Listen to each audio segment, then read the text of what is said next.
tenemos un gran problema. Y este problema es el vínculo que tienen los aparatos judiciales y las estructuras del Estado con el narcotráfico. Espero que Fernando haya podido escuchar un poco el preludio de esto, porque yo creo que eso es un tema central.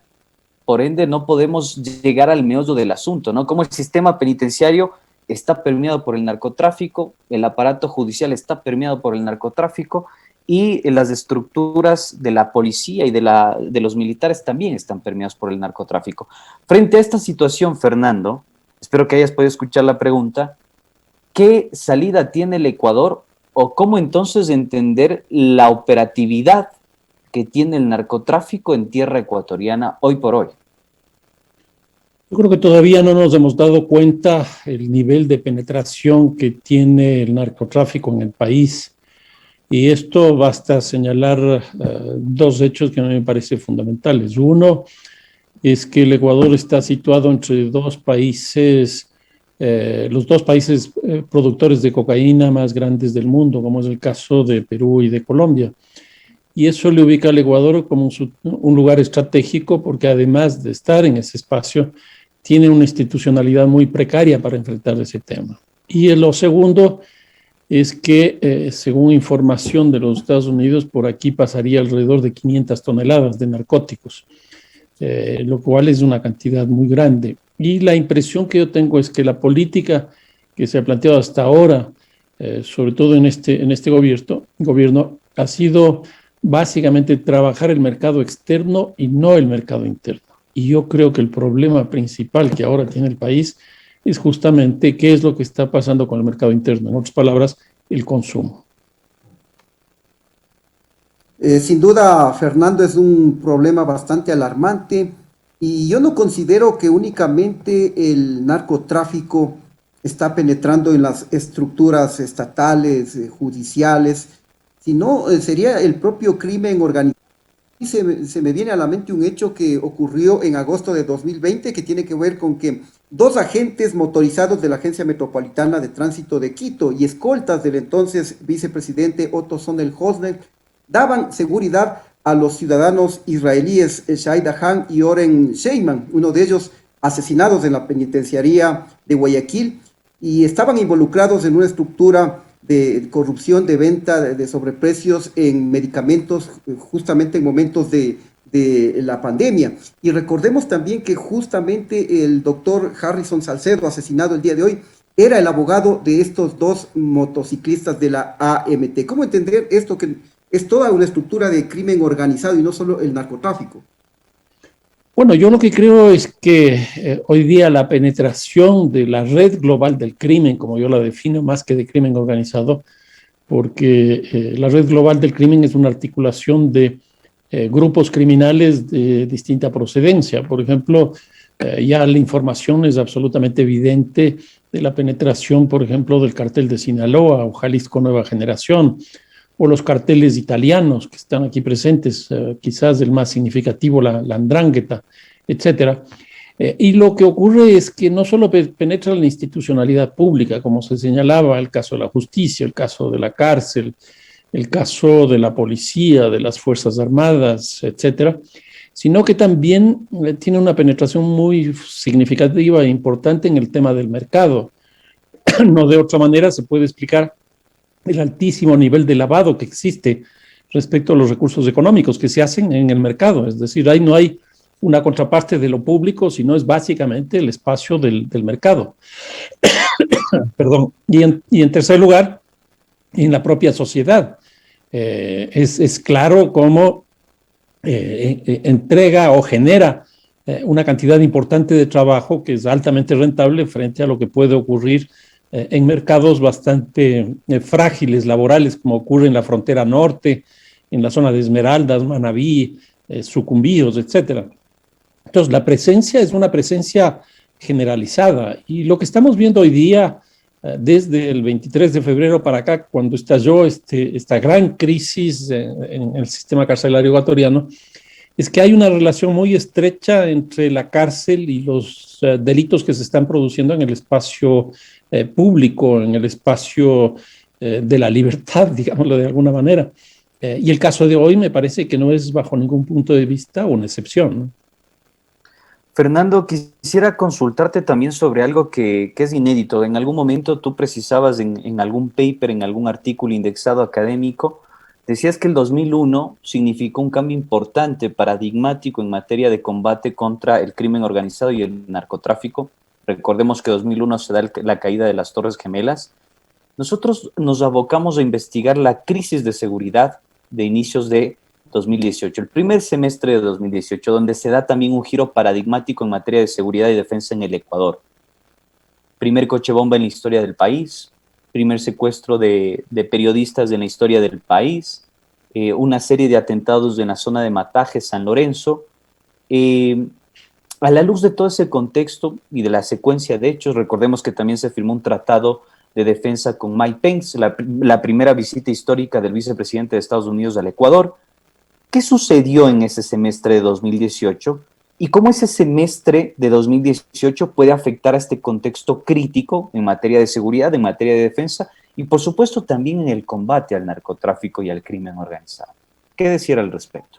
A ver, yo lo que diría es que previamente hay dos coyunturas internacionales que son muy importantes para comprender el tema del narcotráfico. La una es precisamente el año 2001 con los atentados en Nueva York, en Washington, etcétera, que lo que hicieron fue una redefinición estructural de la política externa en términos de narcotráfico y en general de terrorismo de los Estados Unidos.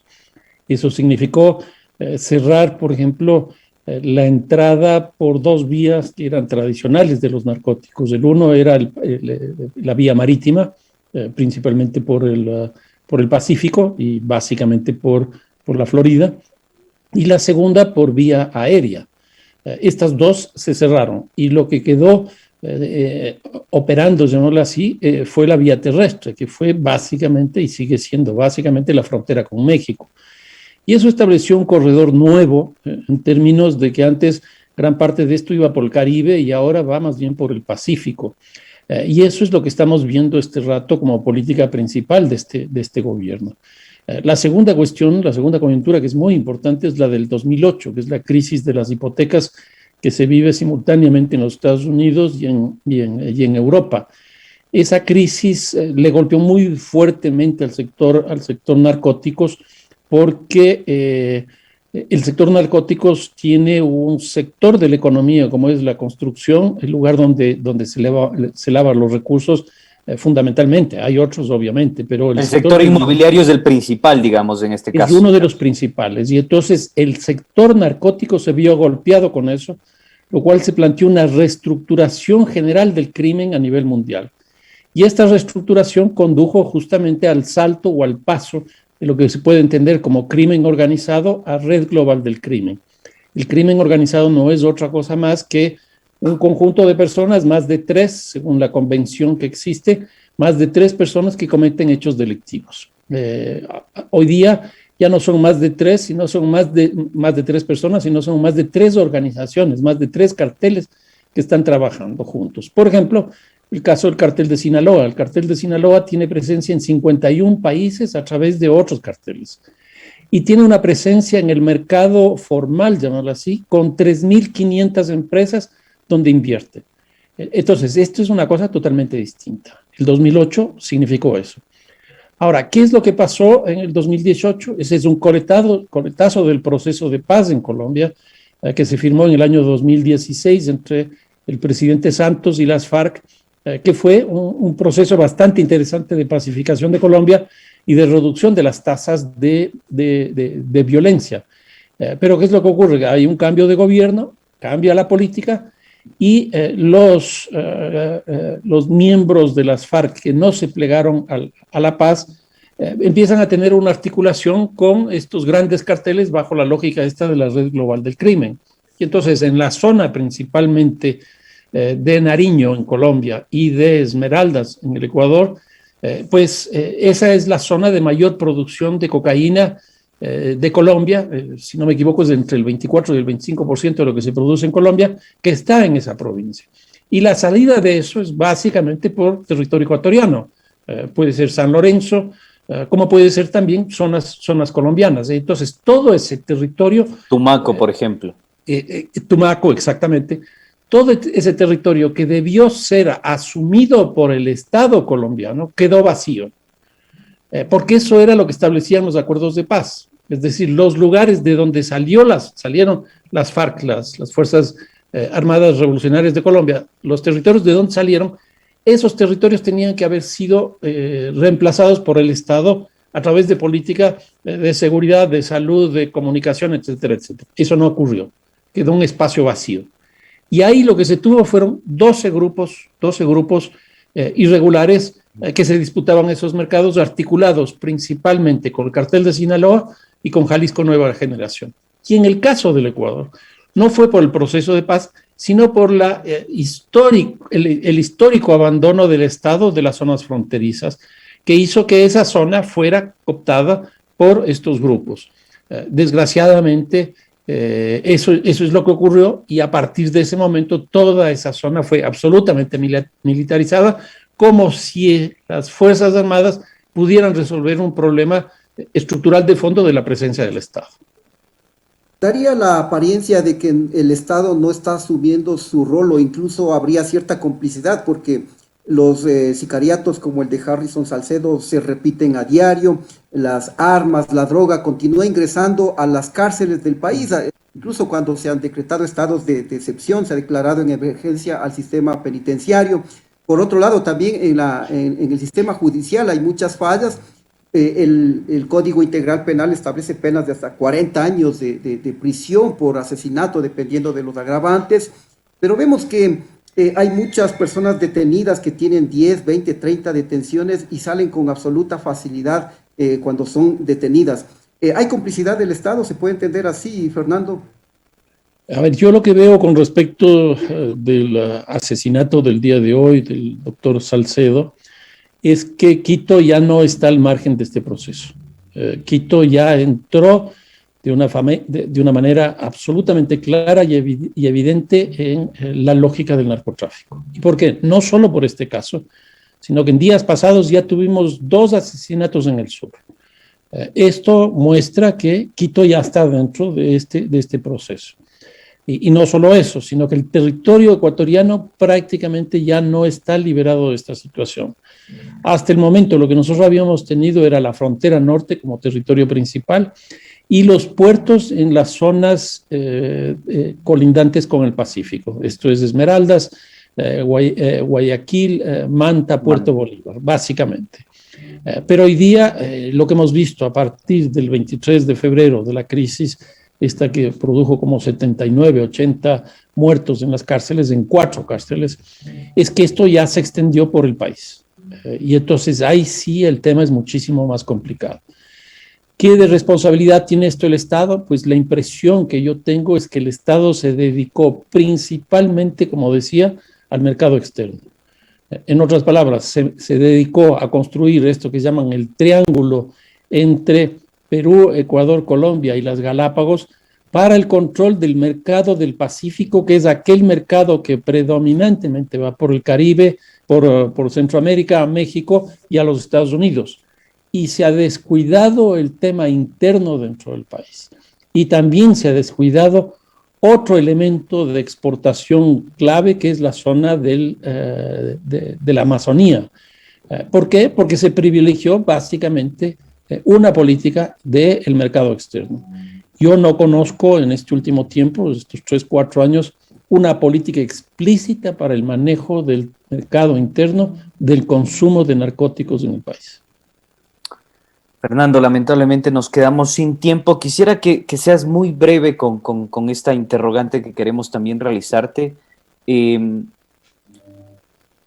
Esta situación del crimen organizado ha permeado a todas las estructuras estatales. Algún momento, para el documental que estamos elaborando en conjunto con Adrián, te preguntaba sobre el caso de Cristian Heriberto Suárez, que fue un sargento segundo de la Marina, custodio del presidente de la República, que estuvo vinculado al tráfico de drogas. ¿Esta situación crees que se vaya agravando con el cambio de gobierno, o piensas que el cambio de gobierno, por ende posiblemente el cambio de modelo, facilite un giro de timón en cuanto a la política de seguridad y defensa y al control y consumo de narcóticos en el país? Brevemente, por favor. Yo creo que el gran problema que se tuvo en este gobierno es que se contrajo las actividades que teníamos en el Ministerio de Justicia, el Ministerio de Coordinación y el Ministerio del Interior en un solo ministerio, que es el que se denomina hoy día el Ministerio de Gobierno, al cual se le añadió las actividades fundamentalmente políticas. Y entonces eso generó una asimetría entre la política y la seguridad.